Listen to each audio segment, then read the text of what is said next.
वन्दे संस्कृतमातरम् वन्दे भारतमातरम्।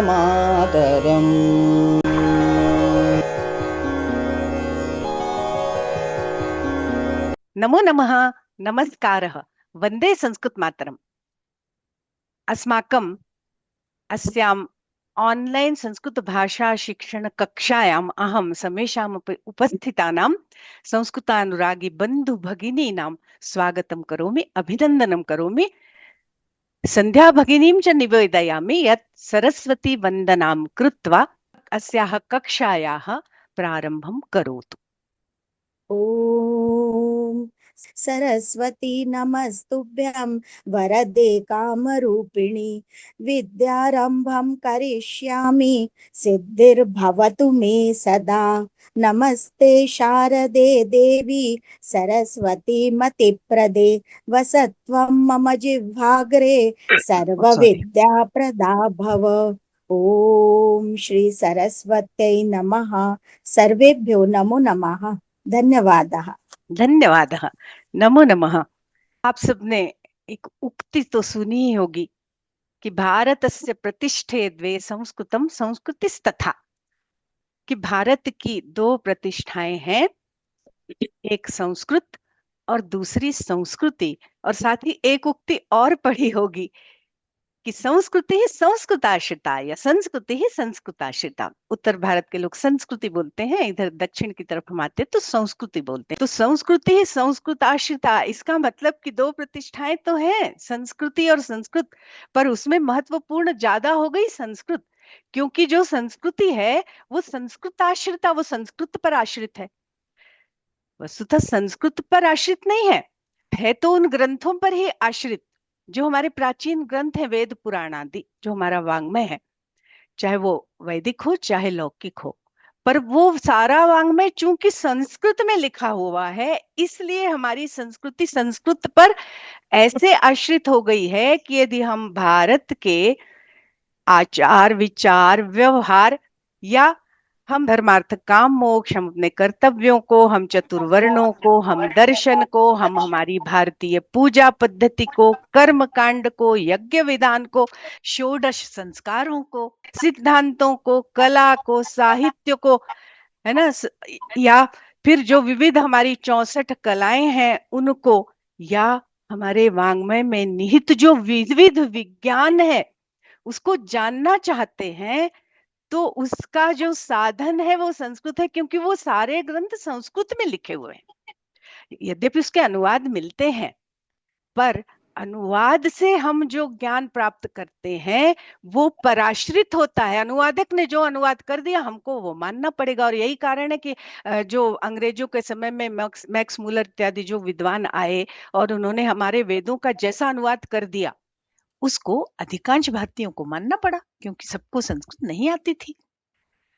तो इसका अर्थ ये हुआ कि अगर हमें संस्कृति को समझना है, अगर हमारे पूरे भारतीय खगोल, भूगोल, राजनीति, अर्थशास्त्र, आधुनिक जितने भी भौतिक, रसायन, जीव विज्ञान, वनस्पति शास्त्र, अर्थशास्त्र, राजनीति विज्ञान, वैमानिकी शास्त्र, सैन्य विज्ञान, खगोल विज्ञान, वास्तुशास्त्र, नाट्य, गायन, वादन, नृत्य, काव्य शास्त्र इत्यादि जो भारतीय ज्ञान परंपरा है और हमारे ग्रंथों में जिसके बीज पड़े हैं, उनको अगर हमें अच्छे से समझना है तो हमको संस्कृत आना आवश्यक है ना। बहुत ज्यादा आना जरूरी नहीं है, पर एटलीस्ट अगर हम कहीं अनुवाद पढ़ते हैं तो हम समझ तो सके कि हाँ ये अनुवाद लिखा है, ये सही है। तो इसलिए यदि हम भारतीय हैं तो हमें संस्कृत का थोड़ा सा ज्ञान होना आवश्यक। वैसे भी हमारी जितनी आर्य भाषाएं हैं वो सब संस्कृत से निसृत हैं, संस्कृत से निकली हैं। और हम अगर देखें तो उसमें संस्कृत के शब्द हैं, तत्सम भी है, तद्भव भी है। तत्सम माने संस्कृत के समान और तद्भव माने उससे निकले हुए। तो अगर हम भारतीय भाषाओं में से संस्कृत के शब्दों को निकाल दें तो कुछ नहीं बचेगा। देखिए, एक वाक्य, हम कोई सा भी वाक्य बोले, अगर हमें कहना है कि महाकवि कालिदास संस्कृत के अग्रगण्य कवियों में से एक थे, मान लो हमने ये वाक्य बोला। अब हम देखें कि यहाँ संस्कृत के कितने शब्द हैं।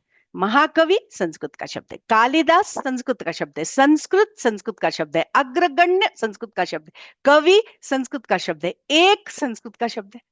अब हम इस संस्कृत के शब्द निकाल दें तो कुछ बचा ही नहीं।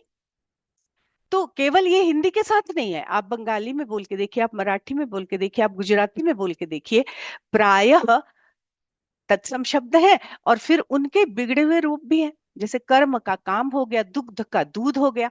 तो प्रकारांतर से संस्कृत हमारे अंदर बसी हुई है। हम अगर भारतीय हैं तो हम संस्कृतज्ञ हैं। मैं यहाँ पर एक निवेदन करना चाहती हूँ, बिल्कुल प्रारंभ फर्स्ट दिन ही, कि अभी जनगणना होगी, है ना, जनगणना जब विस्तृत वाली होगी उसमें आपसे पूछा जाएगा कि कितनी भाषाएं जानते हैं, तो आप जरूर लिखें कि आप संस्कृत जानते। उसके दो कारण है, मैं यहीं से शुरुआत कर रही हूँ संस्कृत के प्रचार प्रसार के लिए, कि उसके सबसे पहला तो ये कारण है कि आप संस्कृत जानते हैं और आप संस्कृत का व्यवहार करते हैं। क्योंकि जितने भी संस्कार हैं, कुछ भी करने जाते हैं तो आपको सबसे पहले संस्कृत के श्लोक, संस्कृत के मंत्र ही बोलना पड़ते हैं। आप सुबह उठते हैं तो वक्रतुंड कहते हैं, आप भोजन करते हैं तो भोजन मंत्र बोलते हैं, आप रात को सोते हैं तो आप क्षमा यापन करते हैं, है ना। आपके यहाँ कोई पूजा विधान होगा तो आप संस्कृत ही बोलते हैं, या आप नहीं बोल पाते तो जजमान के लिए आप किसी न किसी पंडित को बुलाते हैं, किसी विद्वान को बुलाते हैं, उनसे अनुष्ठान करवाते हैं। तो संस्कृत आपके अंदर रची बसी है, आप संस्कृत जानते हैं, आप संस्कृत बोलते हैं। तो वहां भाषा में, जानने वाली भाषाओं में आप विदेशी भाषा का नाम भले न डालें, आप संस्कृत का नाम अवश्य डालिए। उसका फायदा ये होगा कि शासन को जब ये पता चलेगा कि संस्कृत को जानने वाले बहुत सारे लोग भारत में हैं, तो जैसी सुविधाएं और जैसे अनुदान इतर भाषाओं के लिए केंद्र शासन देता है, वो सारे अनुदान जब संस्कृत को मिलेंगे तो संस्कृत के प्रचार प्रसार के लिए जिस गति से काम हो रहा है वो गति और तेज होगी। तो ये तो एक निवेदन हो गया। अब हम चलते हैं फिर से अपने मूल विषय पर। वैसे तो हमें आज प्रारंभिक रचनानुवाद कौमुदी का प्रथम पाठ पढ़ना था, पर उपस्थापन के बिना, मतलब भूमिका के बिना हम एकदम से कक्षा शुरू कर दें तो उचित नहीं होगा। हमारा जो साहित्य है या हमारा जो वाङ्मय है संस्कृत का, वो बड़ा व्यवस्थित है। और हमारे वाङ्मय को पढ़ने का जो तरीका था प्राचीन काल में, तो वेद और वेदांग, तो वेद माने चार वेद और वेदांग माने शिक्षा, कल्प, निरुक्त, व्याकरण, ज्योतिष और छंद, ये वेदांगों को जानने वाला जो विद्वान होता था उसको दशग्रंथी ब्राह्मण कहते थे, और वो परम विद्वान माना जाता था। उसको चारों वेद मौखिक याद होते थे और उसको वेद पढ़ाने के पूर्व वेदांग पढ़ाए जाते थे। तो वेदांगों में जो सबसे पहला वेदांग है वो है शिक्षा। शिक्षा का अर्थ है वर्णोच्चारण शिक्षा, माने वर्णों के उच्चारण की शिक्षा। कोई सी भी भाषा हम पढ़ते हैं तो हम पहले अल्फाबेट्स पढ़ते हैं, हम पहले वर्णमाला पढ़ते हैं। पर बड़ी विडंबना है कि हम संस्कृत पढ़ते हैं तो हम वर्णमाला को नहीं पढ़ते। हमारी प्रारंभिक स्तर की पुस्तकों में भी जो पहली पुरानी पुस्तकें थी वहां तो बिल्कुल एक एक पेज में वर्णमाला लिखी रहती थी संस्कृत की, और उसके ऊपर कोई प्रश्न नहीं आते थे। तो प्रायः ऐसा होता था कि शिक्षक उसे बिना पढ़ाए आगे बढ़ जाते थे। अभी ऐसा हुआ है कि एनसीईआरटी की जो नई पुस्तकें आई हैं उसमें विस्तार से वर्णमाला है। कक्षा छठवीं में भी थोड़ा उसका अंश है और कक्षा सातवीं आठवीं में भी उसका थोड़ा अंश है।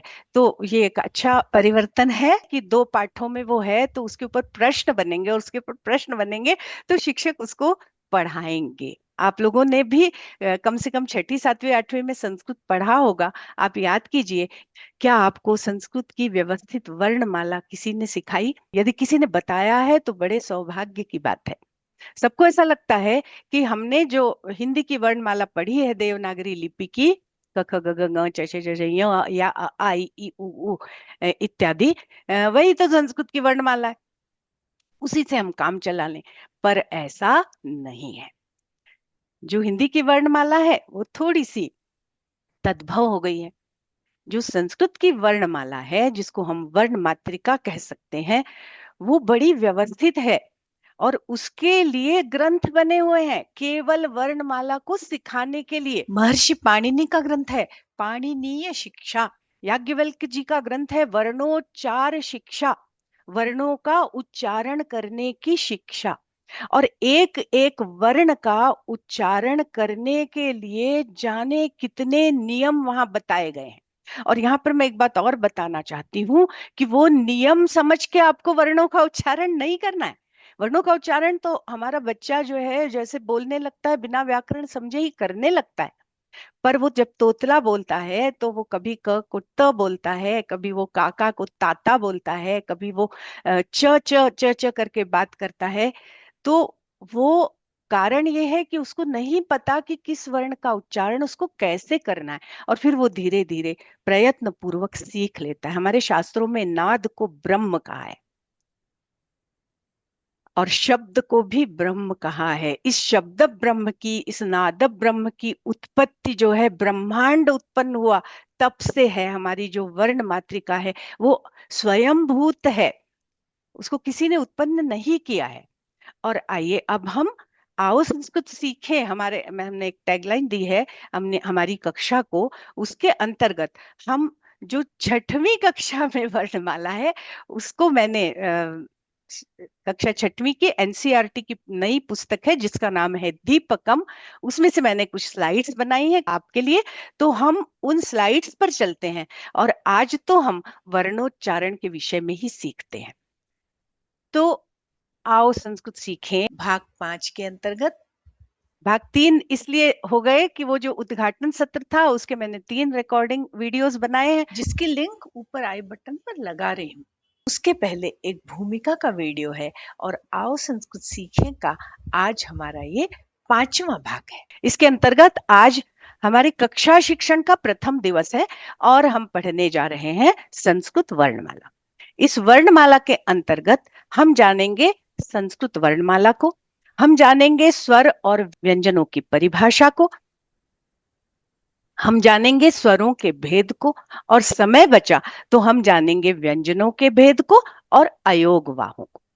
तो ये देखिए, ये आपके सामने संस्कृत की वो वर्णमाला है जो आज छठी की पुस्तक में आ गई है, व्यवस्थित रूप से आ गई। पहले भी थी पर अब ये पाठ के रूप में आ गई है। ये बहुत बहुत ही अच्छी बात है ना। आप देखिए कि ये जो वर्णमाला अगर आप देख रहे हैं तो ऐसा लग रहा है कि हिंदी जैसी ही तो है, इसमें क्या फर्क है। पर छोटे बच्चों का ये चूंकि पाठ है इसलिए ये क ख ग घ ङ च छ ज झ ञ वैसे ही लिखा हुआ है जैसे हिंदी में लिखा होता है। पर हम अभी संस्कृत की वर्णमाला को जब जानेंगे तब इसके बारे में विचार करेंगे। तो इस वर्णमाला को आप देखिए तो यहाँ पर स्वराह और व्यंजनानि नाम से इसके 2 भाग किए हुए हैं, जिसमें आ ई उ री और री, ये 2 स्वर देखिए आपको अतिरिक्त दिख रहे हैं जो हिंदी में नहीं है। और ए आई ओ औ और 2 स्वर यहाँ से गायब हैं जो हिंदी में होते हैं आहा। तो अलग हुई ना वर्णमाला। क ख ग घ ङ च छ ज झ ञ ट ठ ड ढ ण त थ द ध न प फ ब भ म य र ल व श ष स ह। ये तो वही क्रम है जो हमने हिंदी वर्णमाला पढ़ी। अब इसमें से एक श त्र य गायब है। इसका अर्थ हुआ कि संस्कृत की वर्णमाला हमको अलग से पढ़ना बहुत आवश्यक है। तो ये मैंने बोर्ड पर आपके लिए अलग से लिखी है, इसको ध्यान से देखिए। स्वराहा, स्वर जो है संस्कृत में अ ई उ री और लृ, ये 5 ह्रस्व स्वर हैं। ह्रस्व का अर्थ होता है छोटे, ठीक है। फिर देखिए आ ई उ और री, ये एक री जो है ना ये संस्कृत में अतिरिक्त है। इसका प्रयोग आपको अभी लौकिक संस्कृत में कम देखने को मिलेगा, पर जो वैदिक पुस्तकें हैं उसमें ये एक स्वर अतिरिक्त है री, और एक ये स्वर भी अतिरिक्त है री। इसका प्रयोग प्रायः लौकिक संस्कृत में आपको नहीं दिखता है, पर आप वैदिक वांग में पढ़ेंगे तो आपको इन दोनों स्वरों का प्रयोग भी किया हुआ दिखेगा। फिर ए आई ओ औ, ये संयुक्त स्वर है। इनके पहले नाम जान ले फिर हम विश्लेषण करते हैं। ये 5 ह्रस्व स्वर, ये 4 दीर्घ स्वर और 4 संयुक्त स्वर, तो ये कुल मिला के हो गए 13, है ना। पर जो माहेश्वर सूत्र है या पाणिनि जी की जो अष्टाध्यायी जिसके आधार पर बनी है, उसमें इन दीर्घ स्वरों को स्थान नहीं दिया गया है, क्योंकि ये अ ई उ री का एक प्रकार है। अभी हम पढ़ेंगे कि एक एक स्वर के 12 भेद हैं, 18 प्रकार हैं। और ये जो ए आई ओ औ है, ये संयुक्त स्वर है। फिर क ख ग घ ङ च छ ज य ट ठ ड ढ ण, ये जो 5 के 5 जोड़े हैं, ये व्यंजन है और ये स्पर्श व्यंजन है। इनका नाम है स्पर्श व्यंजन, या इनको कहते हैं वर्गीय व्यंजन। क्यों कहते हैं उसकी भी हम चर्चा करेंगे। फिर यर लव, इनका नाम है अंतस्थ, ये 4 है। और श श स, इनका नाम है ऊष्म, और ये भी 4 हैं। तो 25 और 8 ये कुल मिला के हो गए 33, है ना। और इन सबको मिला दो तो ये हो गए 46, है ना। तो ये 46 स्वर और व्यंजन पढ़ाए जाते हैं प्रारंभिक स्तर पर हमारी वर्णमाला में। पर ये मत समझिए कि अम आहा गायब है, अम आहा भी है, पर उसका अलग नाम है, वो अयोगवाह नाम से जाना जाता है। उसके बारे में हम आगे पढ़ेंगे। पर जो माहेश्वर सूत्र है या पाणिनि जी का जो व्याकरण है, उसमें अयोगवाहों को उन माहेश्वर सूत्रों में स्थान नहीं है, उनका योग नहीं है, इसलिए उनको अयोगवाह कहते हैं। उनकी संख्या भी 8 है, पर अभी हम प्रारंभिक स्तर पर 2 ही अयोगवाह पढ़ने वाले हैं। यदि आप माहेश्वर सूत्रों को और उसके अनुसार प्रत्याहार निर्माण विधि को भली भांति जानना चाहते हैं, तो ऊपर आई बटन पर लगे हुए दोनों वीडियोस को अवश्य देखें। अब आप अगर ध्यान से इस वर्णमाला को देखें, तो हिंदी की जो वर्णमाला में व्यंजन थे क ख ग घ ङ, उसके नीचे हल नहीं लगा था। पर यहाँ संस्कृत की वर्णमाला में हल लगा हुआ है। क ख ग घ ङ च छ ज झ ञ, ये लिखा तो हल लगा हुआ है, पर मैं बोल रही हूं ये वाला क ख ग घ ङ, क्योंकि स्वयं राजन्ते इति स्वराः, जो स्वयं उच्चरित हो जाते हैं वो स्वर हैं। अब आप प्रैक्टिकल करके देखिए, अ आ ई कोई सा भी स्वर हम बोलेंगे तो केवल वही स्वर हमारे कंठ से बाहर निकल रहा है, वो किसी अन्य स्वर का आश्रय नहीं ले रहा है या किसी अन्य व्यंजन का भी आश्रय नहीं ले रहा है। पर आप बोलिए क, च, अ, पीछे अ आ जाता है, क्योंकि व्यंजन स्वराश्रित हैं। व्यंजनों का उच्चारण स्वर की सहायता के बिना किया ही नहीं जा सकता। इसलिए जब हम क बोलते हैं तो उसमें अ मिला है। यदि हम अ का आश्रय नहीं लेंगे तो हमको किसी अन्य स्वर का आश्रय लेकर बोलना होगा, की, कु, के, कऊ आदि। तो वो क जो है, जो शुद्ध व्यंजन है, वो तो ये ऐसा हल है, ऐसा। पर जब हम मुंह से इसका उच्चारण कर रहे हैं तो हम इसमें अ मिलाकर बोलते हैं क ख ग घ ङ। तो शुद्ध व्यंजनों का जो स्वरूप है वो हल है, इनका नाम भी हल है, आगे हम जानेंगे, है ना। फिर यर लव ये अंतस्थ है, और शश सह ये ऊष्म है। अब ये पुस्तक में जो दिया है उसको देखिए, पर उससे पूर्व चैनल को सब्सक्राइब करें। वीडियो पसंद आए तो उसे लाइक करें, अपने अच्छे कमेंट्स अवश्य करें, इसे अपने मित्रों एवं छात्रों के साथ शेयर करें ताकि मेरे श्रम का लाभ अधिकाधिक छात्रों को मिल सके। और हाँ, इसे हाइप करना न भूलें। इस प्रकार संस्कृत के प्रचार प्रसार में आप मेरे सहयोगी बन सकते हैं। यहाँ पर लिखा है वर्णाः द्विविधाः भवन्ति स्वराः व्यंजनानि च, माने वर्ण द्विविध होते हैं, 2 प्रकार के होते हैं, स्वर और व्यंजन। और अभी मैंने जो बात बताई कि स्वराः, इनकी क्या खासियत है, इनकी क्या विशेषता है कि स्वराणाम उच्चारणम स्वतंत्र रूपेण भवति। स्वयं राजन्ते इति स्वराः, स्वरों का उच्चारण स्वतंत्र रूप से होता है। और ये स्वर जो है द्विविधाः सन्ति, 2 प्रकार के होते हैं, समानाक्षराणि संध्यक्षराणि च, समानाक्षर और संध्यक्षर। तो समानाक्षराणि कौन से स्वर है? कह रहे वर्णमालायाम आदौ ये सामान्याः स्वराः सन्ति ते समानाक्षर स्वराः। वर्णमाला के आदि में जो सामान्य स्वर हैं वो समानाक्षर हैं। देखिए अ और आ, ये अ का ही दीर्घ रूप है आ। ई और ई का दीर्घ रूप ई है। उ उ का दीर्घ रूप ऊ है और री का दीर्घ रूप री है। तो ये समान अक्षर कहलाते हैं वर्णमाला में, है ना। ये 9 अक्षर। और री का दीर्घ रूप होता नहीं है, इसलिए यहाँ लिखा नहीं है, ये स्थान खाली है।